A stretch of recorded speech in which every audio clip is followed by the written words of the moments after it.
This channel does not promote any violent, harmful, or illegal activities. All content provided by this channel is meant for an educational purpose only. ভারতে Messi, তবে মেসির ভারত সফরই শুধু চমক নয়, যে বিমানে তিনি এসেছেন ভারতে তাও কিন্তু অবাক করার মতো। নিজস্ব প্রাইভেট জেট গালফস্ট্রিম 5-এ এসেছেন। এর দাম কত জানেন? 136 কোটি টাকা। কি বিশেষত্ব মেসির এই বিমানের? গালফস্ট্রিম 5 হলো বিশ্বের সবথেকে বিলাসবহুল long range business jet. Nonstop এক মহাদেশ থেকে অন্য মহাদেশে উড়ে যেতে পারে।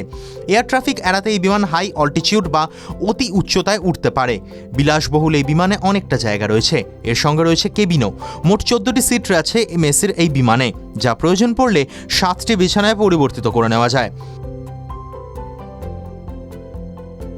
সাধারণত গালফস্ট্রিম জেটের দাম $9 মিলিয়ন থেকে $14 মিলিয়ন মধ্যে হয়। নতুন ভ্যারিয়েন্টের দাম $40 মিলিয়নের বেশি। শুধু বিমানের দামই নয়, এই বিমানের রক্ষণাবেক্ষণের খরচও কিন্তু বছরে কয়েক মিলিয়ন ডলার। সোমবার দিল্লিতে শেষ হবে মেসির ট্যুর। শোনা যাচ্ছে প্রধানমন্ত্রী নরেন্দ্র মোদীর সঙ্গেও দেখা করতে পারেন মেসি, তবে সরকারি কোনো কনফার্মেশন এখনো পর্যন্ত মেলেনি। TV9 Bangla digital.